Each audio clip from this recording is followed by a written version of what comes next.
Punjabi radio USA ਸੁਣ ਰਹੇ ਸਾਰੇ ਹੀ ਮਾਣਯੋਗ ਅਤੇ ਸਤਿਕਾਰਤ ਸਰੋਤਿਆਂ ਨੂੰ ਪੰਜਾਬੀ ਰੇਡੀਓ USA ਦੀ ਟੀਮ ਅਤੇ ਮੇਰੇ ਰਾਜਕਨਵੀਰ ਸਿੰਘ ਵੱਲੋਂ ਆਪ ਜੀ ਨੂੰ ਬਹੁਤ ਪਿਆਰ ਸਤਿਕਾਰ ਸਹਿਤ ਦੋਨੋਂ ਅੱਜ ਜੋੜ ਕੇ ਨਿੱਘੀ ਜਿਹੀ ਸਤਿ ਸ੍ਰੀ ਅਕਾਲ। ਸਭ ਨੂੰ ਜੀ ਆਇਆਂ ਨੂੰ ਆਖਦੇ ਹਾਂ। ਸਰੋਤੇ ਪ੍ਰੋਗਰਾਮ ਖਬਰ ਤੇ ਨਜ਼ਰ ਦੇ ਵਿੱਚ ਆਪ ਸਭ ਦਾ ਨਿੱਘਾ ਸਵਾਗਤ ਹੈ। ਅੱਜ 16 ਜੂਨ ਦਿਨ ਵੀਰਵਾਰ ਸਾਡੇ ਨਾਲ ਸਵੇਰ ਦੇ ਖਬਰ ਤੇ ਨਜ਼ਰ ਪ੍ਰੋਗਰਾਮ ਦੇ ਬੁਲਟਨ ਦੇ ਵਿੱਚ ਜੁੜ ਚੁੱਕੇ ਨੇ ਮਲੋਟ ਸਟੂਡੀਓਜ਼ ਤੋਂ ਮਿੰਟੂ ਗੁਰੂਸਰੀਆ ਜੀ। ਮਿੰਟੂ ਜੀ ਆਇਆਂ ਨੂੰ ਪਿਆਰ ਭਰੀ ਨਿੱਘੀ ਸਤਿ ਸ੍ਰੀ ਅਕਾਲ। ਸ਼ੁਕਰੀਆ ਜੀ, ਸਾਰਿਆਂ ਨੂੰ ਸਤਿ ਸ੍ਰੀ ਅਕਾਲ। ਸਾਡੇ ਅੱਜ ਦੇ ਪ੍ਰੋਗਰਾਮ ਖਬਰ ਤੇ ਨਜ਼ਰ ਉਸ ਨੂੰ ਸਪਾਂਸਰ ਕਰਦੇ ਨੇ ਖਾਲਸਾ ਇੰਸ਼ੋਰੈਂਸ ਏਜੰਸੀ ਵਾਲੇ, ਜਿਨ੍ਹਾਂ ਦੇ ਕੋਲੋਂ ਤੁਸੀਂ ਹਰ ਤਰ੍ਹਾਂ ਦੀ ਇੰਸ਼ੋਰੈਂਸ ਕਰਵਾ ਸਕਦੇ ਹੋ। ਜੇਕਰ ਤੁਸੀਂ AARP ਦੇ ਮੈਂਬਰ ਹੋ ਤਾਂ ਤੁਹਾਡੀ ਹੋਮ ਅਤੇ ਆਟੋ ਇੰਸ਼ੋਰੈਂਸ ਦੇ ਵਿੱਚ 30% ਤੱਕ ਦੀ ਡਿਸਕਾਊਂਟ ਤੁਹਾਨੂੰ ਦਵਾ ਸਕਦੇ ਨੇ। AARP ਦੇ ਮੈਂਬਰ ਬਣਨ ਦੇ ਲਈ ਇਸ ਇੰਸ਼ੋਰੈਂਸ ਦੇ ਬਾਰੇ ਪਤਾ ਕਰਨ ਲਈ ਜ਼ਰੂਰ ਕਾਲ ਕਰੋ 408-272-2500 4082722500। ਇਸ ਦੇ ਨਾਲ ਸੁਰਜੀਤ ਸਿੰਘ ਅਤੇ ਮਹਿੰਦਰ ਕੌਰ ਗੁਰਾਇਆ ਸੈਨ ਹੋਜ਼ੇ ਤੋਂ, ਇਹਨਾਂ ਦਾ ਵੀ ਬਹੁਤ ਬਹੁਤ ਧੰਨਵਾਦ।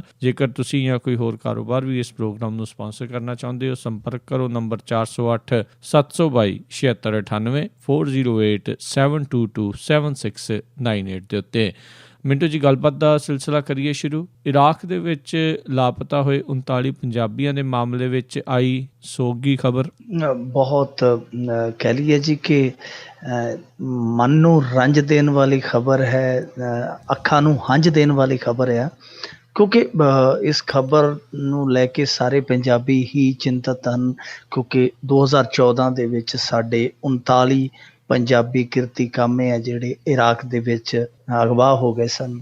ਔਰ ਹੁਣ ਉੱਥੋਂ ਦੇ ਜਿਹੜਾ ਅਫਸਰਸ਼ਾਹੀ ਦਾ ਇੱਕ ਅਮਲਾ ਹੈ ਕੁਰਦਿਸ਼ ਅਧਿਕਾਰੀਆਂ ਦਾ, ਉਹਨਾਂ ਨੇ ਇਸ ਚੀਜ਼ 'ਤੇ ਮੋਹਰ ਲਾ ਦਿੱਤੀ ਹੈ ਕਿ ਉਹ 39 ਪੰਜਾਬੀ ਆ ਜਿਹੜੇ ਉਹ ਇਸ ਸੰਸਾਰ 'ਚ ਨਹੀਂ ਰਹੇ।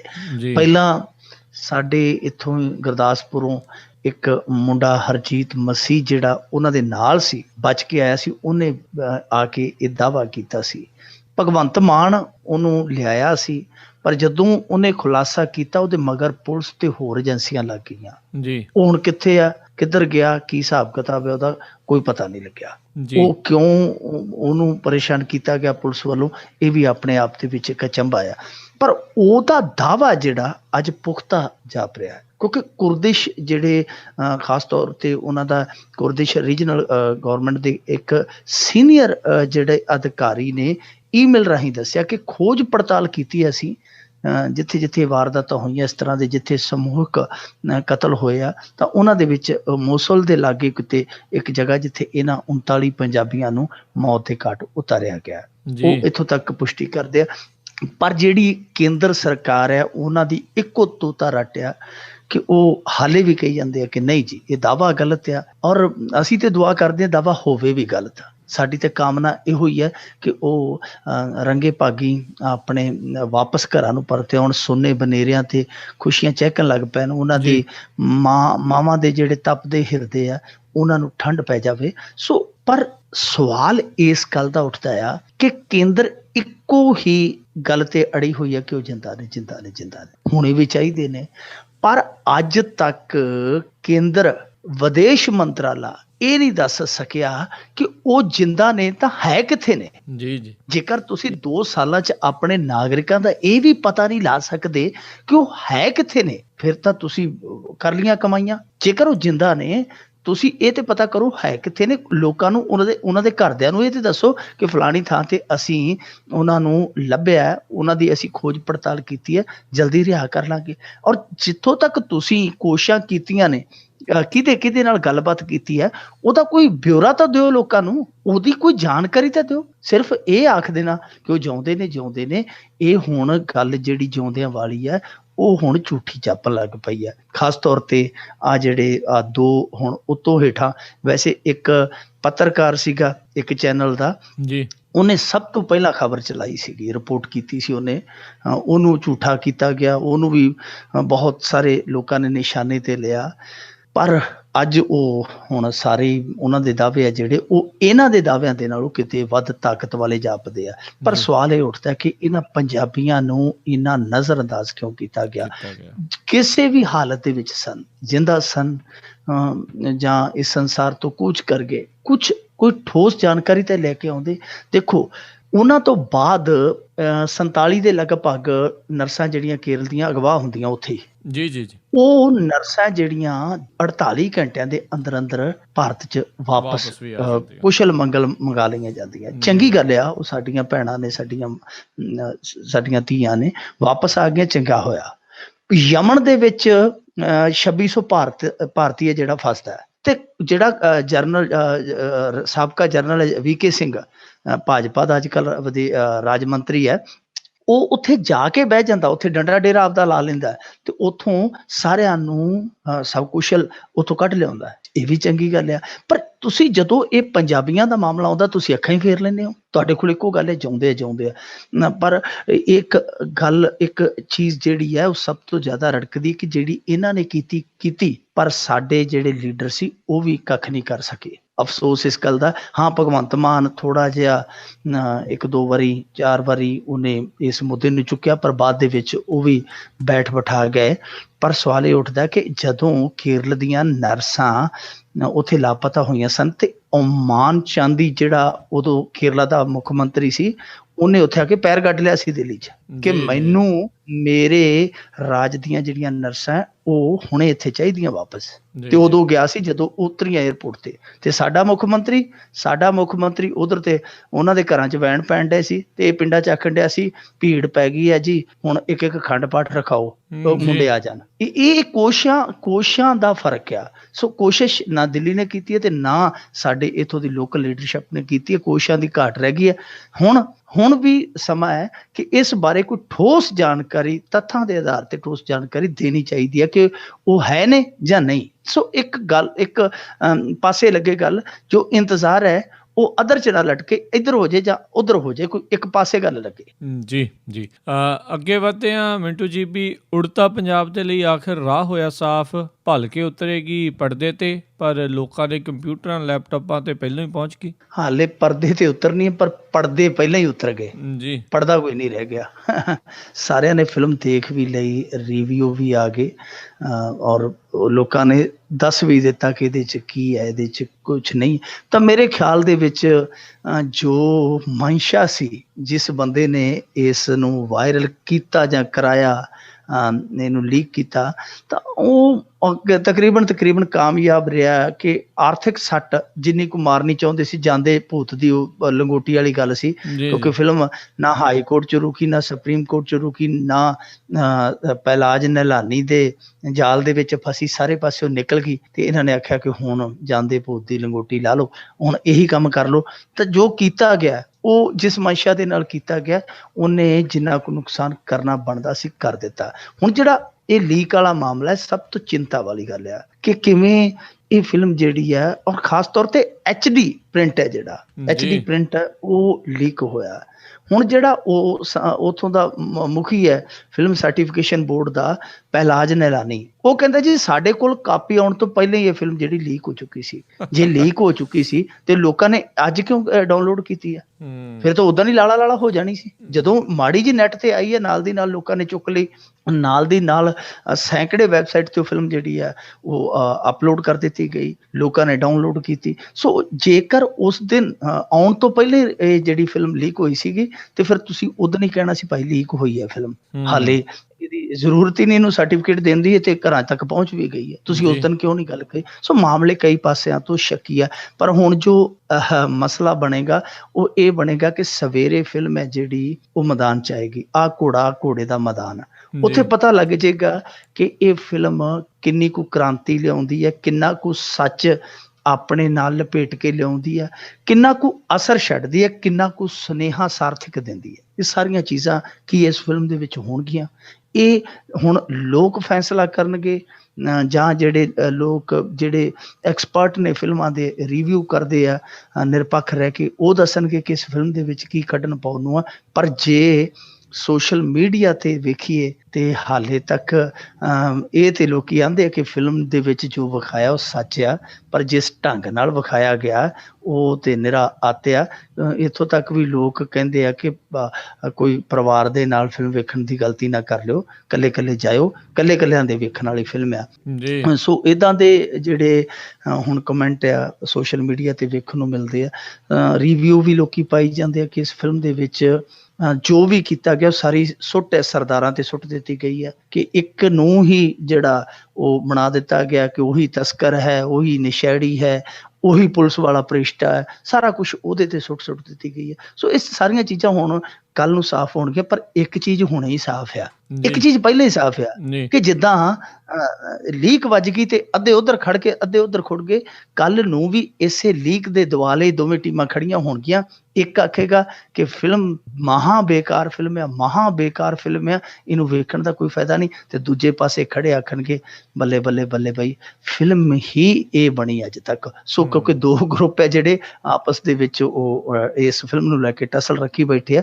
ਦੋਨਾਂ ਦੇ ਵਿੱਚੋਂ ਹੁਣ ਕਿਹਦੀ ਰਾਏ ਸ਼ੁਮਾਰੀ ਹੈ ਜਿਹੜੀ ਉਹ ਵੱਡੀ ਹੋਏਗੀ, ਕਿਹਦੀ ਰਾਏ ਸ਼ੁਮਾਰੀ ਜਿਹੜੀ ਆ ਉਹ ਦਲੀਲ ਪੂਰਵਕ ਹੋਏਗੀ, ਇਹ ਕੱਲ ਸ਼ਾਮ ਤੱਕ ਸਾਫ਼ ਹੋ ਜਾਏਗਾ। ਪਰ ਇਹ ਜਿਹੜੀ ਫਿਲਮ ਆ, ਜਿੱਥੋਂ ਤੱਕ ਇਸ ਫਿਲਮ ਦਾ ਹੁਣ ਤੱਕ ਦਾ ਦੇਖਿਆ ਟਰੈਕ ਰਿਕਾਰਡ, ਜੋ ਇਹਦੇ ਤੇ ਵਿਵਾਦ ਉਪਜਿਆ, ਇਸ ਫਿਲਮ ਦੇ ਵਿੱਚ ਕੋਈ ਏਡੀ ਖਾਸ ਗੱਲਬਾਤ ਨਹੀਂ ਸੀ, ਐਡੀ ਗੱਲ ਨਹੀਂ ਸੀ ਜਿੱਡੀ ਤੂੰ ਬਣਾ ਕੇ ਬਹਿ ਗਿਆ, ਏਡੀ ਗੱਲਬਾਤ ਨਹੀਂ ਸੀ ਜਿੱਡੀ ਬਣਾ ਕੇ ਬਹਿ ਗਏ ਹੈ। ਪਰ ਇਹ ਫਿਲਮ ਨਾ ਤੇ ਪੂਰਾ ਸੱਚ ਆ ਤੇ ਨਾ ਹੀ ਸਾਰਥਕ ਸੁਣਿਆ, ਇੰਨੀ ਗੱਲ ਸ਼ਾਇਦ ਇਸ ਗੱਲ ਤੇ ਸਾਫ਼ ਹੋ ਗਈ ਹੈ ਜਿੰਨੀ ਕੁ ਗੱਲ ਹੁਣ ਤੱਕ ਚੱਲੀ ਹੈ ਜੀ। ਨਾਮ ਬੜੇ ਔਰ ਦਰਸ਼ਨ ਛੋਟੇ ਵਾਲੀ ਗੱਲ ਸ਼ਾਇਦ ਇਹ ਗੱਲ ਬਣੂਗੀ ਇੱਥੇ, ਉੱਚੀ ਦੁਕਾਨ ਫੀਕਾ ਪਕਵਾਨ ਜੀ।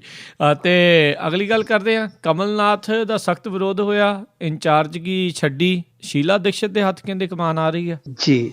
ਹੁਣ ਤਾਈ ਸ਼ੀਲਾ ਦਿਖਾਏਗੀ ਲੀਲਾ, ਪਰ ਉਹੋ ਜਿਹੀ ਨਾ ਹੋਵੇ ਜਿਹੜੀ ਦਿੱਲੀ ਦੇ ਵਿੱਚ ਹੋਈ ਸੀ। ਤਾਈ ਸ਼ੀਲਾ ਤਾਂ ਆ ਰਹੀ ਹੈ। ਵੈਸੇ ਪੰਜਾਬੀਆਂ ਦੀ ਤੇ ਉਹ ਕਹਿ ਸਕਦੇ ਹਾਂ ਆਪਾਂ ਕਿ ਇੱਥੋਂ ਦੀ ਹੈ, ਪੰਜਾਬਣ ਹੈ ਸ਼ੀਲਾ ਦੀਕਸ਼ਤ, ਤੇ ਪੰਜਾਬੀਆਂ ਲਈ ਹੁਣ ਇਤਰਾਜ਼ ਕਰਨਾ ਥੋੜਾ ਜਿਹਾ ਮੁਸ਼ਕਲ ਹੋ ਜਾਏਗਾ। ਪਰ ਜੋ ਕਮਲ ਦੇ ਨਾਲ ਹੋਈ ਉਹ ਮੇਰੇ ਖਿਆਲ ਦੇ ਨਾਲ ਬਹੁਤ ਘੱਟ ਲੋਕਾਂ ਨਾਲ ਹੋਈ ਹੋਏਗੀ। ਜੱਗੋ ਤੇਰ ਵੀ ਆਖ ਸਕਦੇ ਆ ਕਿ ਇੰਚਾਰਜ ਬਣੇ ਤੇ ਇੱਕ ਦਿਨ ਲਈ ਵੀ ਪੰਜਾਬ ਨਹੀਂ ਆ ਸਕੇ।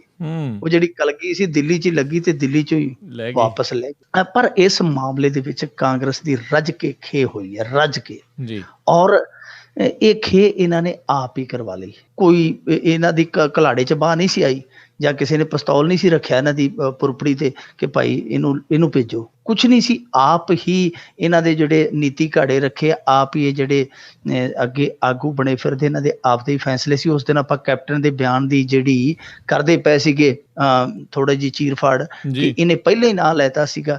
ਸਵਾਲ ਪੁੱਛਿਆ ਸੀ ਜਗਦੀਸ਼ ਟਾਈਟਲਰ ਦਾ ਪੱਤਰਕਾਰ ਨੇ, ਤੇ ਨਾਲ ਇਹਨੇ ਕਮਲਨਾਥ ਦਾ ਵੀ ਨਾਂ ਜੋੜਦਿਆ ਸੀ ਕਿ ਦੋਵਾਂ ਦਾ ਨਾਮ ਮੈਂ ਤੇ ਕਦੇ ਸੁਣਿਆ ਨਹੀਂ, ਇਹ ਦੋਨੇ ਨਿਰਦੋਸ਼ ਆ। ਤਾਂ ਹੁਣ ਇਹ ਵੀ ਪਤਾ ਲੱਗਿਆ ਕਿ ਕੈਪਟਨ ਅਮਰਿੰਦਰ ਸਿੰਘ ਦੀ ਦਿਲਚਸਪੀ ਸੀ ਕਮਲਨਾਥ ਨੂੰ ਲਿਆਉਣ ਦੇ ਵਿੱਚ। ਤਾਂ ਹੀ ਇੱਕ ਪਾਸੇ ਇਹ ਪ੍ਰੈਸ ਕਾਨਫਰੰਸ ਕਰਕੇ ਆਖੀ ਜਾਂਦਾ ਸੀ ਉਹ ਤੇ ਵਿਦਾ ਗਿਆ, ਉਹ ਤੇ ਵਿਦਾ ਗਿਆ, ਦੂਜੇ ਪਾਸੇ ਉਹ ਵਿਦਾਵਾ ਲਿਖੀ ਜਾਂਦਾ ਸੀ। ਇਹ ਵਿਦਾ ਕਹੀ ਜਾਂਦਾ ਸੀ, ਉਹ ਵਿਦਾਵਾ ਲਿਖ ਕੇ ਦੇਈ ਜਾਂਦਾ ਸੀ ਕਿ ਮੈਂ ਨਹੀਂ ਜਾਣਾ, ਹਾਲੇ ਮੈਂ ਸਾਂਭ ਕੁੰਜੀਆਂ ਧੀਆਂ ਕਰ ਚੱਲੀਆਂ ਸਰਦਾਰੀ, ਕਿ ਅਸੀਂ ਜਿੰਨੇ ਕੁ ਘੰਟੇ ਦੇ ਬਣੇ ਆ ਪ੍ਰਧਾਨ ਇੰਚਾਰਜ ਉਹਨੇ ਕੁ ਮੁਬਾਰਕ, ਅਸੀਂ ਨਹੀਂ ਪੰਜਾਬ ਜਾਣਾ। ਪਰ ਰੱਜ ਕੇ ਨੁਕਸਾਨ ਹੋਇਆ ਕਾਂਗਰਸ ਦਾ। ਹੁਣ ਦੇਖੋ ਬੈਕਫੁੱਟ ਤੇ ਆ ਗਏ ਨੇ ਕਿ ਇੰਚਾਰਜ ਬਣਾਇਆ, ਉਹਨੂੰ ਵਾਪਸ ਇਹਨਾਂ ਨੇ ਲਿਆ। ਪਰ ਇਸ ਤੋਂ ਵੱਡੀ ਗੱਲ ਇਹ ਹੈ ਕਿ ਅਕਾਲੀ ਦਲ ਨੇ ਕਮਲਨਾਥ ਦੇ ਮਾਮਲੇ 'ਚ ਇਹਨਾਂ ਤੇ ਦੋਹਰਾ ਵਾਰ ਕੀਤਾ। ਪਹਿਲਾਂ ਤਾਂ ਉਹਨਾਂ ਨੇ ਕਿਹਾ ਕਿ ਇਹਨੂੰ, ਅੱਜ ਪ੍ਰਕਾਸ਼ ਸਿੰਘ ਬਾਦਲ ਨੇ ਵੀ ਕਿਹਾ, ਉਹਨੇ ਕਿਹਾ ਕਿ ਇਸ ਗੱਲ ਤੇ ਮੋਹਰ ਲੱਗਦੀ ਹੈ ਕਿ ਇਹ ਜਿਹੜਾ ਕਮਲਨਾਥ ਹੈ ਉਹ ਕਤਲੇਆਮ ਦੇ ਵਿੱਚ ਸੀ, ਕਿਉਂਕਿ ਇਹਨੇ ਅਸਤੀਫਾ ਦਿੱਤਾ। ਇਸ ਗੱਲ ਤੇ ਮੋਹਰ ਲੱਗਦੀ ਹੈ ਕਿ ਇਹ ਕਾਂਗਰਸ ਦੀ ਸਾਜ਼ਿਸ਼ ਸੀ, ਇਸ ਗੱਲ ਤੇ ਵੀ ਮੋਹਰ ਲੱਗਦੀ ਹੈ। ਹੁਣ ਦੇਖੋ ਜੇ ਉਹਨਾਂ ਨੇ ਕਮਲਨਾਥ ਨੂੰ ਲਾਇਆ ਤਾਂ ਵੀ ਅਕਾਲੀ ਦਲ ਵਾਲਿਆਂ ਦੀ ਲੱਤ ਉੱਤੇ ਸੀ, ਉਹ ਆਪਦਾ ਕਾਰਡ ਖੇਡ ਗਏ। ਹੁਣ ਜੇ ਇਹਨਾਂ ਨੇ ਅਸਤੀਫਾ ਲਿਆ ਤੇ ਉਹ ਦੂਜੇ ਪਾਸੇ ਹੋ ਤੁਰੇ। ਉਹਨਾਂ ਨੇ ਆਖਿਆ ਕਿ ਇਹ ਅਸਤੀਫਾ ਲਿਆ ਹੀ ਤਾਂ ਹੈ ਜੇ ਇਹਦੇ 'ਚ ਕੋਈ ਕਾਣੂ ਹੈ, ਜੇ ਕੋਈ ਵਿੰਗ ਵਲਾਵਾ ਹੈ ਤਾਂ ਹੀ ਅਸਤੀਫਾ ਇਹਨੇ ਦਿੱਤਾ ਹੈ ਨਾ ਇੰਚਾਰਜੀ ਤੋਂ। ਜੇ ਇਹ ਸਹੀ ਸੀ ਤੇ ਆਉਂਦਾ ਪੰਜਾਬ ਦੇ ਵਿੱਚ। ਹੁਣ ਦੂਜੇ ਪਾਸੇ ਹੋ ਤੁਰੇ ਆ। ਸੋ ਦੋਵੇਂ ਪਾਸੇ ਕਾਂਗਰਸ ਦਾ ਜਿਹੜਾ ਨੁਕਸਾਨ ਹੋਇਆ ਇਸ ਮਾਮਲੇ ਦੇ ਵਿੱਚ। ਪਰ ਕਾਂਗਰਸੀ ਜਿਹੜੇ ਆ ਇਸ ਵਾਰੀ ਇਸ ਗੱਲੋਂ ਕੁਛ ਸ਼ਲਾਘਾ ਖੱਟ ਗਏ, ਕਿਉਂਕਿ ਅੰਦਰੋਂ ਵੀ ਕਮਲਨਾਥ ਦਾ ਵਿਰੋਧ ਹੋਇਆ। ਕਾਂਗਰਸ ਦੇ ਅੰਦਰਲੀ ਲੀਡਰਸ਼ਿਪ ਜਿਹੜੀ ਸਿੱਖ ਲੀਡਰਸ਼ਿਪ ਹੈ ਇਹਨਾਂ ਦੀ ਵਿੱਚ, ਉਹਨਾਂ ਨੇ ਕਿਹਾ ਕਿ ਭਾਈ ਜੇ ਕਮਲਨਾਥ ਨੂੰ ਤੁਸੀਂ ਸਾਡੇ ਤੇ ਥੋਪਣਾ ਤੇ ਫਿਰ ਅਸੀਂ ਭਾਈ ਕੋਈ ਹੋਰ ਹੀਲਾ ਵਸੀਲਾ ਕਰ ਲੈਂਦੇ ਹਾਂ। ਤਾਂ ਕਰਕੇ ਇਹ ਜਿਹੜਾ ਜਲਦੀ ਹੈ ਫੈਸਲਾ। ਹੁਣ ਬੇਸ਼ੱਕ ਕਮਲਨਾਥ ਦੀ ਇੱਕ ਚਿੱਠੀ ਵਾਇਰਲ ਕੀਤੀ ਗਈ ਹੈ ਜੀ, ਉਹਨੇ ਕਿਹਾ ਕਿ ਪਾਰਟੀ ਦੇ ਹਿੱਤ 'ਚ ਮੈਂ ਕਰੂੰਗਾ, ਉਹ ਕਰੂੰਗਾ। ਪਰ ਸੱਚ ਇਹ ਹੈ ਕਿ ਕਾਂਗਰਸ ਦੇ ਅੰਦਰ ਵੀ ਕਲੇਸ਼ ਪੈ ਗਿਆ ਸੀ। ਬਹੁਤ ਸਾਰੀਆਂ ਜਿਹੜੀਆਂ ਧਿਰਾਂ ਉਹ ਨਾਰਾਜ਼ ਸਨ। ਇਸ ਕਰਕੇ ਹੁਣ ਕਮਲਨਾਥ ਦੀ ਵਾਪਸੀ ਜਿਹੜੀ ਹੋ ਗਈ ਹੈ। ਪਰ ਦੇਖੋ, ਜੇ ਹੁਣ ਕਾਂਗਰਸੀ ਜਿਹੜੇ ਜਿਨ੍ਹਾਂ ਨੇ ਚੰਗਾ ਕੰਮ ਕੀਤਾ ਕਿ ਦਾਗੀ ਸੀ ਕਮਲਨਾਥ, ਔਰ ਉਹ ਕੱਲ ਨੂੰ ਜੇ ਕੋਈ ਉਹਦੇ ਤੇ ਕੇਸ ਚੱਲ ਪੈਂਦਾ ਤੇ ਫਿਰ ਇਹਨਾਂ ਨੂੰ ਜਵਾਬ ਦੇਣਾ ਔਖਾ ਸੀਗਾ। ਚੰਗੀ ਉਹਨਾਂ ਨੇ ਜੁਰਤ ਵਿਖਾਈ ਹੈ। ਪਰ ਜੀ। ਜਿਹੜੀ ਹੁਣ ਸ਼ੀਲਾ ਦੀਕਸ਼ਿਤ ਆ ਰਹੀ ਹੈ ਤੇ ਵੈਸੇ ਸਾਡੇ ਕਪੂਰਥਲੇ ਦੀ ਹੈ, ਜੇ ਆ ਰਹੀ ਹੈ ਸ਼ੀਲਾ ਦੀਕਸ਼ਿਤ ਤੇ ਉਹ ਕਿਹੜਾ ਠਾਠ ਤੀਰਥ ਨਹਾ ਕੇ ਆ ਰਹੀ ਹੈ। ਉਹਦੇ ਰਾਜ ਦੇ ਵਿੱਚ ਕੀ ਕੁਝ ਨਹੀਂ ਹੋਇਆ। ਯਾਨੀ ਸਭ ਤੋਂ ਵੱਡਾ ਘੁਟਾਲਾ ਕਾਮਨਵੈਲਥ ਗੇਮਸ ਘੁਟਾਲਾ, ਜਿਹਦੇ ਚ ਮੈਂ ਕਹਿੰਦਾ ਬਾਥਰੂਮ ਬਣਾਉਣ ਦੇ ਵਿੱਚ ਹੀ 25 ਲੱਖ ਰੁਪਇਆ ਖਾ ਗਏ। ਇੱਕ ਬਾਥਰੂਮ ਦੇ ਵਿੱਚੋਂ 25 ਲੱਖ, ਪਤਾ ਨਹੀਂ ਉਹਦੇ ਚ ਕੀ ਸੋਨਾ ਲਾਉਂਦੇ ਸੀਗੇ। ਟੈਂਕਰ ਘੁਟਾਲਾ ਹੋਇਆ, ਪਤਾ ਹੀ ਨਹੀਂ ਕਿੰਨੇ ਕੁ ਘੁਟਾਲੇ ਹੋਏ। ਜੇਕਰ ਤੁਸੀਂ ਇੱਕ ਦਾਗੀ ਨੂੰ ਇੱਥੋਂ ਵਿਦਾ ਕਰ ਦਿੰਦੇ ਹੋ, ਉਹਨੂੰ ਬੇਰੰਗ ਮੋੜ ਦਿੰਦੇ ਹੋ, ਤੇ ਜੇ ਦੂਜੇ ਦਾਗੀ ਨੂੰ ਤੁਸੀਂ ਸਵੀਕਾਰ ਕਰ ਲੈਂਦੇ ਹੋ ਤਾਂ ਮਤਲਬ ਕਿ ਤੁਸੀਂ ਜਿਹੜੇ ਪੈਮਾਨੇ ਰੱਖੇ ਉਹ ਦੋਗਲੇ। ਕਿਉਂਕਿ ਦਾਗੀ ਚਾਹੇ ਉਹ ਧਰਮ ਦੇ ਮਾਮਲੇ 'ਚ ਹੋਣ, ਚਾਹੇ ਉਹ ਜਰਾਇਮ ਦੇ ਮਾਮਲੇ 'ਚ ਹੋਣ, ਤੇ ਚਾਹੇ ਘੁਟਾਲੇ ਦੇ ਮਾਮਲੇ 'ਚ ਹੋਣ, ਦਾਗੀ ਹੈ। ਜੀ ਜੀ ਬਿਲਕੁਲ। ਤੇ ਅੱਗੇ ਵਧ ਗਏ ਵੀ ਇੱਕ ਭਾਜਪਾ ਦੀ ਸਾਬਕਾ ਵਿਧਾਇਕਾ ਦਾ ਮੁੰਡਾ ਬਣਿਆ ਸੀ ਜਾਲੀ ਐਸਪੀ, ਫੜਿਆ ਗਿਆ। ਇਹਨੂੰ ਸ਼ਾਇਦ ਥੋੜੀ ਜਿਹੀ ਅਕਲ ਘੱਟ ਸੀ। ਬਟਾਲੇ ਦਾ ਹੀ ਹੈ, ਤੇ ਬਟਾਲੇ ਐਡਾ ਉਸਤਾਦ ਰਹਿੰਦਾ ਸੀ ਇਹਨਾਂ ਦਾ, ਉਹਦੇ ਤੋਂ ਥੋੜੀ ਅਕਲ ਲੈ ਲੈਂਦਾ। ਉਹ ਵੀ ਉੱਥੇ ਹੀ ਸੇਵਾਵਾਂ ਦਿੰਦਾ ਰਿਹਾ। ਪਿੱਛੇ ਜੇ ਉਹਦਾ ਇੱਕ ਹਮਲੇ ਦੇ ਵਿੱਚ ਨਾਂ ਆਇਆ ਸੀ, ਤੇ ਕਿਵੇਂ ਬਚ ਕੇ ਮੋੜ ਤੋਂ ਨਿਕਲ ਗਿਆ ਸੀ, ਉਹਦੇ ਤੋਂ ਪੁੱਛ ਲੈਂਦਾ ਕਿ ਕਿਵੇਂ ਮੋੜ ਤੋਂ ਬਚ ਕੇ ਨਿਕਲਿਆ ਜਾਂਦਾ। ਪਰ ਇਹਨੇ ਉਹਦੀ ਸਲਾਹ ਨਹੀਂ ਲਈ ਲੱਗਦੀ, ਇਸ ਕਰਕੇ ਇਹ ਜਿਹੜਾ ਭਾਜਪਾ ਵਿਧਾਇਕਾ ਦਾ ਸਾਊ ਪੁੱਤ ਹੈ ਉਹ ਕਾਬੂ ਆ ਗਿਆ। ਇਹ ਭਾਜਪਾ ਦੀ ਵਿਧਾਇਕਾ ਹੁੰਦੀ ਸੀ ਰੂਪ ਰਾਣੀ, ਉਹਦਾ ਮੁੰਡਾ ਨਾਂ ਇਹਦਾ ਰਾਹੁਲ ਕੁਮਾਰ। ਰਾਹੁਲ ਕੁਮਾਰ ਜੀ ਨੂੰ ਭੂਤ ਸਵਾਰ ਸੀ ਐਸਪੀ ਬਣਨ ਦਾ। ਐਸਪੀ ਬਣ ਕੇ ਤੇ ਠੱਗੀਆਂ ਠੋਰੀਆਂ ਮਾਰਦਾ ਸੀ। ਇਹਦਾ ਪੇਚਾ ਪੈ ਗਿਆ ਰੋਡਵੇਜ਼ ਦੇ, ਸ਼ਾਇਦ ਬਟਾਲਾ ਡਿਪੂ ਦਾ ਕੋਈ ਮੈਨੇਜਰ ਸੀਗਾ, ਜਨਰਲ ਮੈਨੇਜਰ, ਉਹਦੇ ਨਾਲ ਪੰਗਾ ਪਾ ਲਿਆ। ਹੁਣ ਤੁਹਾਨੂੰ ਪਤਾ ਰੋਡਵੇਜ਼ ਵਾਲੇ ਤੇ ਉਂਝ ਹੀ ਛਿੱਲੇ ਬੇਰ ਹੁੰਦੇ, ਉਹ ਕਿਸੇ ਨੂੰ ਡਾਹ ਦਵਾਲ ਕੀ ਦਿੰਦੇ ਆ। ਇਹ ਉਹਨੂੰ ਛਿੱਲਣ ਨੂੰ ਫਿਰਦਾ ਸੀ, ਸੋ ਉਹਨੇ ਇਹਨੂੰ ਚੋਪੜਤਾ।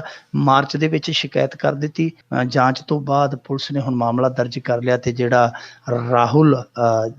ਰਾਹੁਲ ਹੁਣ ਬੱਤੀਆਂ ਲਾ ਕੇ ਘੁੰਮਦਾ ਸੀ, ਹੁਣ ਉਹਦੀਆਂ ਬੱਤੀਆਂ ਵੀ ਲੈ ਜਾਣੀਆਂ ਤੇ ਹੁਣ ਚੱਟੀਆਂ ਵੀ ਪੈ ਜਾਣੀਆਂ। ਉਹਨੂੰ ਜੇਲ੍ਹ ਯਾਤਰਾ ਤੇ ਜਿਹੜਾ ਭੇਜਿਆ ਜਾਣਾ। ਪਰ ਭਾਜਪਾ ਵਾਲੇ ਕਾਫੀ ਤਰੱਕੀ ਕਰ ਗਏ ਆ। ਇਹਨਾਂ ਦਾ ਤਰਨਤਾਰਨ ਦਾ ਇੱਕ ਜ਼ਿਲ੍ਹਾ ਲੀਡਰਸ਼ਿਪ ਦਾ ਬੰਦਾ ਸੀ, ਉਹ ਕਾਰਾਂ ਭਜਾ ਕੇ ਲਿਆਉਂਦਾ ਸੀਗਾ। ਉਹ ਪਿੱਛੇ ਜੇ ਕਾਰ ਚੋਰ ਗਰੋਹ ਦਾ ਸਰਗਣਾ ਨਿਕਲਿਆ। ਤਰਨਤਾਰਨ ਦੇ ਜ਼ਿਲ੍ਹਾ ਕਾਰਜਕਾਰਨੀ ਦਾ ਉਹ ਮੈਂਬਰ ਸੀ। ਇਸ ਤੋਂ ਬਾਅਦ ਇੱਕ ਇਹਨਾਂ ਦਾ ਫਿਰੋਜ਼ਪੁਰ ਦਾ ਸੀ ਸਲੱਗ, ਐਸਸੀ ਵਿੰਗ ਦਾ ਉਹ ਪ੍ਰਧਾਨ ਸੀ।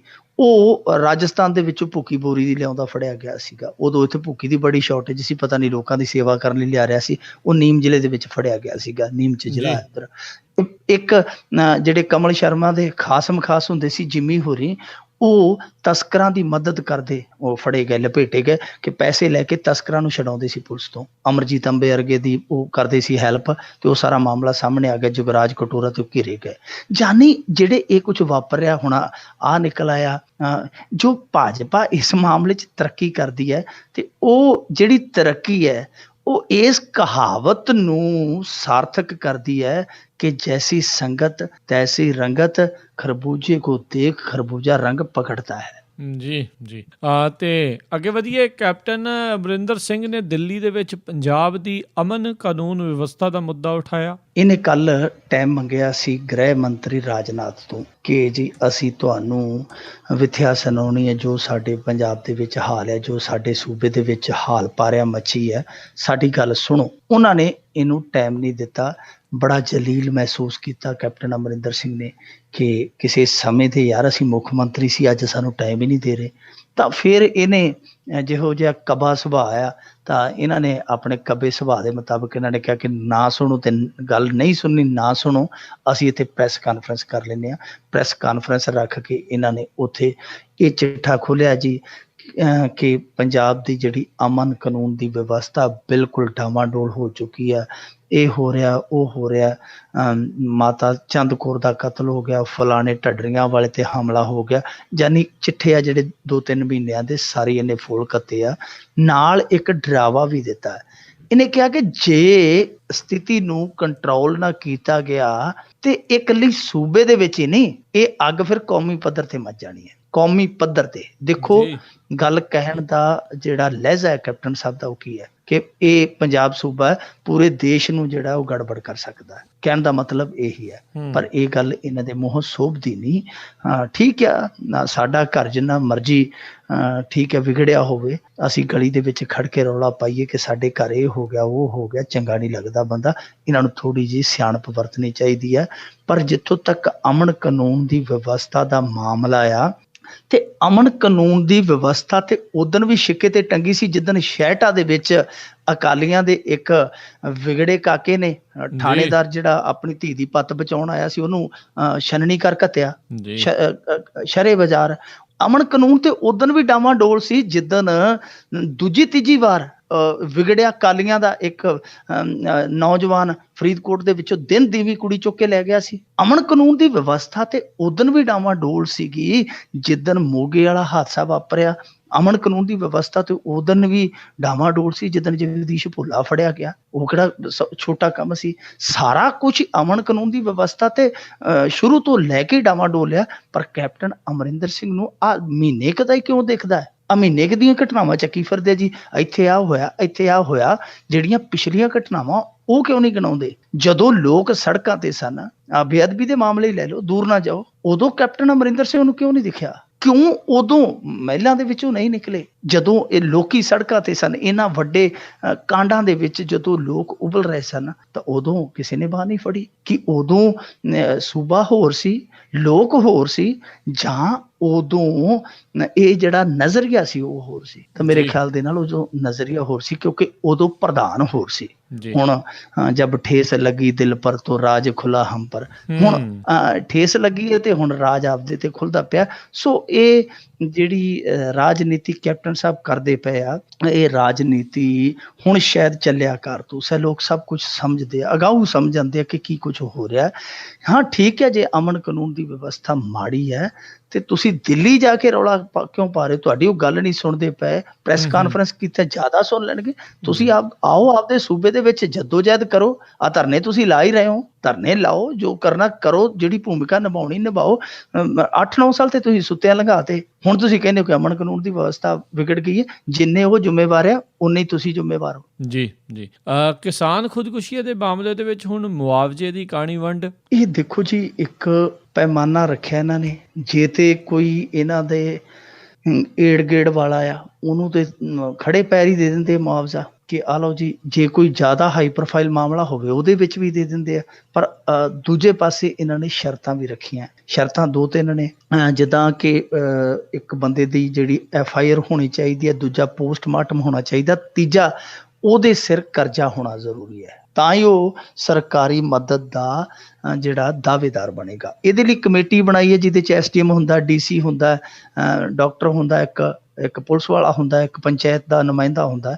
ਇਹਦਾ 4-5 ਲੋਕ ਹੁੰਦੇ ਆ ਕਿ ਉਹ ਕਮੇਟੀ ਜਦੋਂ ਸਹੀ ਪਾਉਂਦੀ ਉਸ ਤੋਂ ਬਾਅਦ ਹੱਕਦਾਰ ਬਣਦਾ ਹੈ। ਪਰ ਹੋ ਕੀ ਰਿਹਾ ਹੈ ਕਿ ਇਹ ਕਈ ਮਾਮਲਿਆਂ ਦੇ ਵਿੱਚ ਨਾ, ਹੁਣ ਜਿੱਦਾਂ ਇੱਕ ਯਾਦਵਿੰਦਰ ਦਾ ਮਾਮਲਾ ਉੱਠਿਆ, ਕੋਈ ਯਾਦਵਿੰਦਰ ਕਿਸਾਨ ਜਿਹੜਾ ਉਹ ਨੌਜਵਾਨ ਮਰਿਆ ਸੀਗਾ, ਉਹਦੇ ਘਰ ਅਰਵਿੰਦ ਕੇਜਰੀਵਾਲ ਵੀ ਗਿਆ ਸੀ। ਹੁਣ ਉਹ ਜਿਹੜਾ ਪਰਿਵਾਰ ਹੈ ਉਹ ਇਹ ਕਹਿੰਦਾ ਕਿ ਜਿਹੜੀ ਸਾਡੀ ਮਦਦ ਬਣਦੀ ਸੀ ਸਰਕਾਰੀ, ਉਹ ਸਾਨੂੰ ਇਸ ਕਰਕੇ ਨਹੀਂ ਦਿੱਤੀ ਜਾ ਰਹੀ ਕਿਉਂਕਿ ਅਰਵਿੰਦ ਕੇਜਰੀਵਾਲ ਸਾਡੇ ਘਰ ਆਇਆ ਸੀ। ਸੰਗਰੂਰ ਜ਼ਿਲ੍ਹੇ ਦਾ ਸੀਗਾ ਸ਼ਾਇਦ ਉਹ ਕਿਸਾਨ, ਜਾਂ ਮਾਨਸਾ ਜ਼ਿਲ੍ਹੇ ਦਾ ਸੀ। ਤਾਂ ਉਹਨਾਂ ਦਾ ਦੋਸ਼ ਆ ਕਿ ਸਾਨੂੰ ਇਸ ਕਰਕੇ ਟਰਕਾਇਆ ਜਾ ਰਿਹਾ ਕਿਉਂਕਿ ਅਰਵਿੰਦ ਕੇਜਰੀਵਾਲ ਦਾ ਪੈਰ ਸਾਡੇ ਘਰ ਪੈ ਗਿਆ। ਜਦ ਕਿ ਦੂਜੇ ਪਾਸੇ ਜਿਹੜੀ ਅਫਸਰਸ਼ਾਹੀ ਹੈ ਉਹ ਇਹ ਆਖਣ ਡਈ ਹੈ ਕਿ ਜੀ ਇਹ ਦੂਜੀਆਂ ਦੋਨੇ ਸ਼ਰਤਾਂ ਤੇ ਸਹੀ ਹੈ, ਪਰ ਇਹਦੇ ਸਿਰ ਆਪਦੇ ਸਿਰ ਕਰਜ਼ਾ ਨਹੀਂ ਸੀ, ਇਹਦੇ ਭਰਾ ਸਿਰ ਕਰਜ਼ਾ ਸੀਗਾ। ਸੋ ਇਹ ਦਾਅਵੇਦਾਰ ਨਹੀਂ ਬਣ ਸਕਦਾ ਮੁਆਵਜ਼ੇ ਦਾ, ਜੋ ਖੁਦਕੁਸ਼ੀ ਕਰ ਗਿਆ ਯਾਦਵਿੰਦਰ ਸਿੰਘ।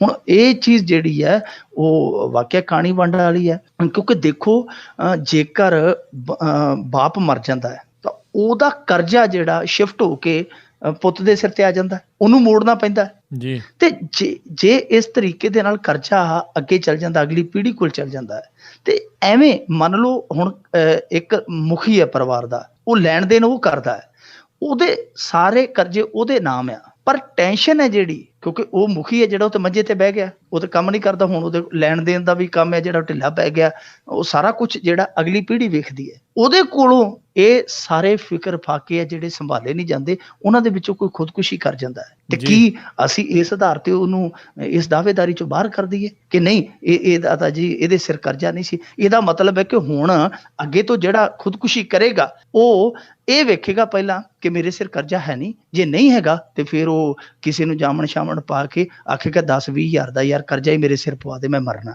ਫਿਰ ਇਹੀ ਸ਼ਰਤ ਰਹਿ ਗਈ। ਸੋ ਇਹੋ ਜਿਹੀਆਂ ਜਿਹੜੀਆਂ ਬੇਹੁਦਾ ਸ਼ਰਤਾਂ ਹਟਾਉਣ ਦੀ ਜ਼ਰੂਰਤ ਆ। ਜੇਕਰ ਇਹ ਸਾਫ਼ ਹੋ ਜਾਂਦਾ ਹੈ ਕਿ ਆਰਥਿਕ ਤੰਗੀ ਦੇ ਚੱਲਦਿਆਂ, ਚਾਹੇ ਉਹ ਆਰਥਿਕ ਤੰਗੀ ਕਰਜ਼ੇ ਦੀ ਹੈ ਜਾਂ ਗਰਜ਼ਾਂ ਪੂਰੀਆਂ ਕਰਨ ਲਈ ਆਰਥਿਕ ਤੰਗੀ ਹੈ ਕਿ ਬੁਨਿਆਦੀ ਸਹੂਲਤਾਂ ਹੈ ਨਹੀਂ, ਉਹਦੇ ਕੋਲ ਆਟਾ ਦਾਲ ਜਾਂ ਹੋਰ ਵਰਤ ਵਰਤਾਂ ਵਾਲੀ ਚੀਜ਼ਾਂ ਨਹੀਂ, ਦਵਾਈ ਲਈ ਪੈਸੇ ਨਹੀਂ, ਤਾਂ ਆਤਮ ਹੱਤਿਆ ਕੋਈ ਦੁਖੀ ਹੋ ਕੇ ਕਰਦਾ ਤੇ ਉਹ ਵੀ ਸਰਕਾਰ ਦੀ ਫੇਲਿਅਰ ਦੇ ਹੈ ਜੀ ਕਿ ਉਹਦਾ ਨਾਗਰਿਕ, ਉਹਦਾ ਵਸਿੰਦਾ ਜਿਹੜਾ ਉਹ ਬੁਨਿਆਦੀ ਸਹੂਲਤਾਂ ਦੀ ਲੋੜ ਕਰਕੇ ਖੁਦਕੁਸ਼ੀ ਕਰ ਗਿਆ। ਸੋ ਇਹ ਜਿਹੜੀਆਂ ਸ਼ਰਤਾਂ ਹਟਾ ਕੇ ਇਹਨਾਂ ਨੂੰ ਆਪਦਾ ਪੈਮਾਨਾ ਦਰੁਸਤ ਕਰਨਾ ਚਾਹੀਦਾ ਹੈ। ਜੀ ਤੇ ਅਲਕਾ ਲਾਂਬਾ ਦਿੱਲੀ ਦੇ ਵਿੱਚ ਬੋਲੀ, ਆਪ ਨੇ 2 ਮਹੀਨਿਆਂ ਦੇ ਲਈ ਮੁਅੱਤਲ ਕੀਤਾ। ਦੇਖੋ ਜੀ, ਅਲਕਾ ਲਾਂਬਾ ਜਿਹੜੀ ਹੈ ਬੀਬੀ ਚੰਗੀ ਬੁਲਾਰਨ ਆ ਜੀ, ਬੋਲਦੀ ਚੰਗਾ ਆ, ਪਰ ਕਈ ਮੌਕਿਆਂ ਤੇ ਬੋਲਣਾ ਜਿਹੜਾ ਹੈ ਨਾ ਉਹ ਪੁੱਠਾ ਪੈ ਜਾਂਦਾ। ਉਹ ਜਿਵੇਂ ਕਹਿੰਦੇ ਆ ਨਾ, ਬੋਲਣ ਨਾਲੋਂ ਚੁੱਪ ਚੰਗੇਰੀ, ਚੁੱਪ ਦੇ ਨਾਲੋਂ ਪਰਦਾ, ਜੇ ਮਨਸੂਰ ਨਾ ਬੋਲਦਾ ਤੇ ਸੂਲੀ ਕਾਹਨੂੰ ਚੜ੍ਹਦਾ। ਕਿ ਕਈ ਵਾਰੀ ਬੋਲਣ ਦੇ ਨਾਲੋਂ ਚੁੱਪ ਚੰਗੇਰੀ ਹੁੰਦੀ ਹੈ, ਪਰ ਇਹ ਬੀਬੀ ਅਲਕਾ ਲਾਂਬਾ ਜਿਹੜੀ ਚੁੱਪ ਨਾ ਰਹਿ ਸਕੀ, ਅੱਜ ਇਹਨੇ ਮੂੰਹ ਖੋਲ ਦਿੱਤਾ, ਇਹ ਬੋਲੀ ਤੇ ਨਾਲ ਦੀ ਨਾਲ ਹੀ ਉਹਨਾਂ ਨੇ ਆਪਦਾ ਜਿਹੜਾ ਘੁਆੜਾ ਸੀ ਉਹ ਚਲਾ ਦਿੱਤਾ। 2 ਮਹੀਨਿਆਂ ਲਈ ਇਹਨੂੰ ਸਸਪੈਂਡ ਕਰ ਦਿੱਤਾ ਗਿਆ। ਜਿਹੜਾ ਤਰਜਮਾਨ ਦਾ ਅਹੁਦਾ ਸੀ ਇਹਦੇ ਕੋਲ, ਕਿ ਇੱਕ ਸਪੋਕਸ ਪਰਸਨ ਦਾ ਵੱਖਰਾ ਅਹੁਦਾ ਸੀ, ਉਹ ਇਹਦੇ ਤੋਂ 2 ਮਹੀਨੇ ਲਈ ਖੋਹ ਲਿਆ ਗਿਆ। ਉਹਦਾ ਕਾਰਨ ਕੀ ਹੈ? ਇਹਨਾਂ ਦਾ ਇੱਕ ਟਰਾਂਸਪੋਰਟ ਮਿਨਿਸਟਰ ਸੀਗਾ ਗੋਪਾਲ ਰਾਏ ਜੀ। ਗੋਪਾਲ ਰਾਏ ਦੇ ਕਾਰਜਕਾਲ ਦੇ ਵਿੱਚ ਘੁਟਾਲਾ ਹੋਇਆ ਹੈ, ਬੱਸਾਂ ਦਾ, ਪ੍ਰੀਮੀਅਮ ਬੱਸਾਂ ਦਾ ਘੁਟਾਲਾ ਹੋਇਆ। ਉਹ ਹੁਣ ਉਸ ਘੁਟਾਲੇ ਦੇ ਵਿੱਚ ਦਿੱਲੀ ਸਰਕਾਰ ਹੈ ਜਿਹੜੀ ਘਿਰਦੀ ਹੈ।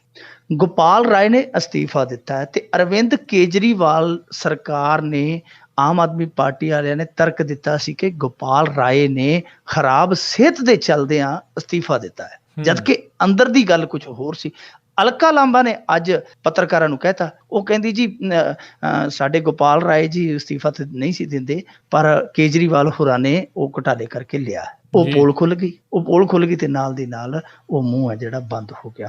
ਹੁਣ ਦੇਖੋ ਕਿ ਇਸ ਤਰੀਕੇ ਦੀ ਤੁਸੀਂ ਰਾਜਨੀਤੀ ਕਰਨ ਆਏ ਹੋ ਕਿ ਤੁਸੀਂ ਕਹਿੰਦੇ ਹੋ ਕਿ ਸਾਡੀ ਪਾਰਟੀ ਦੇ ਵਿੱਚ ਹਰ ਕੋਈ ਬੋਲਣ ਲਈ ਆਜ਼ਾਦ ਹੈ, ਹਰ ਕੋਈ ਆਪਣੀ ਗੱਲ ਰੱਖਣ ਲਈ ਆਜ਼ਾਦ ਹੈ, ਹਰ ਕੋਈ ਆਪਣੀ ਰਾਏ ਦੇ ਸਕਦਾ। ਫਿਰ ਜੇ ਕੋਈ ਬੋਲਣ ਦੀ ਇਹ ਗੁਸਤਾਖੀ ਕਰਦਾ ਤੇ ਉਹਨੂੰ ਇਹ ਸਜ਼ਾ ਕਿਉਂ? ਜੇ ਸਜ਼ਾ ਤੇ ਫਿਰ ਤੁਸੀਂ ਦੂਜਿਆਂ ਦੇ ਨਾਲੋਂ ਵੱਖ ਕਿਵੇਂ ਹੋਏ? ਇਹੀ ਗੱਲ ਸੰਸਦੀ ਸਕੱਤਰਾਂ ਦੇ ਮਾਮਲੇ 'ਚ ਆ ਕਿ ਅੱਜ ਉੱਥੋਂ ਦਾ ਸਪੀਕਰ ਹੈ ਜਿਹੜਾ ਇਹਨਾਂ ਦੀ ਅਸੈਂਬਲੀ ਦਾ, ਉਹ ਬਾਹਰ ਆ ਗਿਆ। ਉਹ ਕਹਿੰਦਾ ਜੀ ਇਹਨਾਂ ਨੇ ਕੈਬਨ ਦਿੱਤੇ ਹੋਏ, ਇਹ ਕਹਿੰਦੇ ਸੀ ਅਸੀਂ ਕੋਈ ਵੀ ਸਹੂਲਤ ਨਹੀਂ ਦਿੱਤੀ, ਕੋਈ ਵੀ ਸਹੂਲਤ ਨਹੀਂ, 1 ਪੈਸੇ ਦੀ ਨਹੀਂ ਦਿੱਤੀ। ਤੇ ਉਹ ਕਹਿੰਦਾ ਜੀ ਜਿਹੜੇ ਕੈਬਨ ਦਿੱਤੇ ਹੋਏ ਤੁਸੀਂ, ਉਹ ਵੀ ਤਾਂ ਸਹੂਲਤ ਦੇ ਵਿੱਚ ਆ। ਹੁਣ ਗੱਲ ਗੱਲ ਤੇ ਪੁੱਠੀ ਪੈਂਦੀ ਹੈ। ਇਹ ਫਿਰ ਕਹਿਣ ਲੱਗ ਪੈਂਦੇ ਆ ਜੀ ਪੰਜਾਬ ਦੇ ਵਿੱਚ 24 ਆ, ਹਿਮਾਚਲ ਦੇ ਵਿੱਚ ਇੰਨੇ ਆ, ਗੁਜਰਾਤ ਦੇ ਵਿੱਚ ਇੰਨੇ ਆ। ਯਾਰ ਤੁਸੀਂ ਜਦੋਂ ਦੂਜਿਆਂ ਤੋਂ ਵੱਖ ਹੋ ਤੇ ਫਿਰ ਤੁਸੀਂ ਦੂਜਿਆਂ ਦੀ ਉਦਾਹਰਨ ਕਿਉਂ ਦਿੰਦੇ ਹੋ? ਜਦੋਂ ਤੁਸੀਂ ਉਹ ਕਹਿੰਦੇ ਕਿ ਫਲਾਣੇ ਨੇ ਉਹ ਕੀਤਾ, ਫਲਾਣੇ ਨੇ ਉਹ ਕੀਤਾ, ਅਸੀਂ ਕਰ ਲਿਆ ਤੇ ਫਿਰ ਕੀ ਡਰਿਆ? ਤੇ ਫਿਰ ਇਹਦਾ ਮਤਲਬ ਹੈ ਕਿ ਤੁਸੀਂ ਉਹਨਾਂ ਤੋਂ ਵੱਖ ਨਹੀਂ, ਤੁਸੀਂ ਉਹਨਾਂ ਦਾ ਹਿੱਸਾ ਹੀ ਹੋ। ਜੀ ਜੀ। ਤੇ ਮਿੰਟੂ ਜੀ, ਜਾਂਦੇ ਜਾਂਦੇ ਗੱਲ ਕਰ ਲਈਏ, ਅਗਸਤ ਦੇ ਵਿੱਚ ਲੰਡਨ ਤੋਂ ਅੰਮ੍ਰਿਤਸਰ ਦੀ ਜਿਹੜੀ ਸਿੱਧੀ ਫਲਾਈਟ ਆ ਉਹ ਕੇਂਦਰ ਦੇ ਕਹਿਣ ਤੇ ਜਿਹੜੀ ਉਹ ਬੰਦ ਹੋ ਰਹੀ ਆ ਤੇ ਉਹੀ ਫਲਾਈਟ ਗੁਜਰਾਤ ਨੂੰ ਸ਼ੁਰੂ ਹੋ ਰਹੀ ਆ। ਦੇਖੋ, ਅੰਮ੍ਰਿਤਸਰ ਵਾਲਾ ਜਿਹੜਾ ਏਅਰਪੋਰਟ ਆ ਉਹ ਇਹਨਾਂ ਨੇ ਲੈ ਦੇ ਕੇ ਮੇਰੇ ਖਿਆਲ ਦੇ ਨਾਲ ਬਿਲਕੁਲ ਹੀ ਇਹਨਾਂ ਨੇ ਹਾਸ਼ੀਏ ਤੇ ਤੱਕਣਾ ਵਾ ਜੀ। ਜਿਸ ਤਰੀਕੇ ਦੀਆਂ ਇਹ ਹੋ ਰਹੀਆਂ, ਬਹੁਤ ਸਾਰੀਆਂ ਪਹਿਲਾਂ ਹੀ ਉਹ ਫਲਾਈਟਾਂ ਜਿਹੜੀਆਂ ਉਹ ਇੱਧਰ ਉੱਧਰ ਹੋਈਆਂ ਨੇ, ਕੁਝ ਬੰਦ ਵੀ ਕਰ ਦਿੱਤੀਆਂ ਗਈਆਂ। ਚੰਡੀਗੜ੍ਹ ਵਾਲੇ ਏਅਰਪੋਰਟ ਦਾ ਵੀ ਇਹੀ ਪੰਗਾ, ਕਿਉਂਕਿ ਦਿੱਲੀ ਉਹ ਏਅਰਪੋਰਟ ਦਾ ਬਹੁਤ ਸਾਰਾ ਕੰਮਕਾਰ ਜਾਂ ਜਿਹੜੇ ਰਸਤੇ ਦੇ ਵਿੱਚ ਇਹਨਾਂ ਵੱਡੇ ਲੋਕਾਂ ਨੇ ਖੋਲ੍ਹਿਆ ਕਾਰੋਬਾਰ, ਉਹ ਪ੍ਰਭਾਵਿਤ ਹੁੰਦੇ ਆ। ਪਹਿਲਾਂ ਪੰਗਾ ਤੇ ਲੈ ਲਿਆ ਇਹਨਾਂ ਨੇ, ਹੁਣ ਉਹਨਾਂ ਹਿੱਤਾਂ ਨੂੰ ਰੋਂਦੇ ਆ। ਸੋ ਇਹ ਅੰਮ੍ਰਿਤਸਰ ਵਾਲਾ ਜਿਹੜਾ ਏਅਰਪੋਰਟ ਆ, ਮੇਰੇ ਖਿਆਲ ਦੇ ਨਾਲ ਹੁਣ ਇਹਨਾਂ ਦੇ ਮਨਾਂ 'ਚੋਂ ਲੈ ਚੁੱਕਾ। ਉਹਨੂੰ ਤਾਲਾ ਇਹਨਾਂ ਨੇ ਲਾਉਣਾ ਹੀ ਲਾਉਣਾ, ਅੱਜ ਨਹੀਂ ਕੱਲ੍ਹ ਨਹੀਂ, ਕਿਸੇ ਨਾ ਕਿਸੇ ਤਰੀਕੇ ਨਾਲ। ਜੇ ਚੰਡੀਗੜ੍ਹ ਏਅਰਪੋਰਟ ਚੱਲ ਗਿਆ ਫਿਰ ਤੇ ਬਹੁਤ ਜਲਦੀ ਲੱਗ ਜਾਏਗਾ, ਤੇ ਜੇ ਨਹੀਂ ਤੇ ਇਹਨਾਂ ਨੇ ਹੌਲੀ ਹੌਲੀ ਇਸੇ ਤਰ੍ਹਾਂ ਹੀ ਕਰਨਾ। ਜੇ ਚੱਲਦਾ ਵੀ ਰਿਹਾ ਤੇ ਉਹ ਲੋਕਲ ਤੱਕ ਸਿਮਟ ਕੇ ਰਹਿ ਜਾਏਗਾ। ਆ ਸਾਡੇ ਅੱਗੇ ਵੀ ਆ ਬਠਿੰਡੇ ਵਾਲਾ ਇੱਕ ਇਹ ਤਰਲੇ ਕੱਢਦੇ ਫਿਰਦੇ, ਇੰਨਾ ਰੁਪਈਆ ਲਾਇਆ, ਉਹਨਾਂ ਇੱਧਰ ਆ ਨਾ ਉੱਧਰ ਆ, ਉਹ ਇੱਦਾਂ ਦੇ ਹੋਰ। ਆਦਮਪੁਰ ਦਾ ਹੁਣ ਅੱਜ ਬਦਲ ਸਾਹਿਬ ਕਹਿ ਰਹੇ ਸੀ ਕਿ ਆਦਮਪੁਰ ਵਾਲਾ ਵੀ ਚਲਾਵਾਂਗੇ, ਕਹੀ ਜਾਂਦੇ ਆ। ਪਰ ਜਿਹੜੇ ਚੱਲਦੇ ਪਏ ਸੀ ਉਹ ਇਹਨਾਂ ਦੇ ਕੋਲੋਂ ਜਿਹੜੀਆਂ ਫਲਾਈਟਾਂ ਖੋਹੀਆਂ ਜਾ ਰਹੀਆਂ, ਇਹਨਾਂ ਦੇ ਜਿਹੜੇ ਫਲਾਈਟਾਂ ਦੇ ਰੂਟ ਆ ਉਹ ਚੰਗੀ ਤਰ੍ਹਾਂ ਬਹਾਲ ਨਹੀਂ ਰੱਖੇ ਜਾ ਰਹੇ। ਸੋ ਮੇਰੇ ਖਿਆਲ ਦੇ ਨਾਲ ਅੰਮ੍ਰਿਤਸਰ ਵਾਲਾ ਜਿਹੜਾ ਏਅਰਪੋਰਟ ਆ ਉਹ ਤੇ ਹੁਣ ਬੇਰੁਖੀ ਦਾ ਸ਼ਿਕਾਰ ਹੋ ਗਿਆ।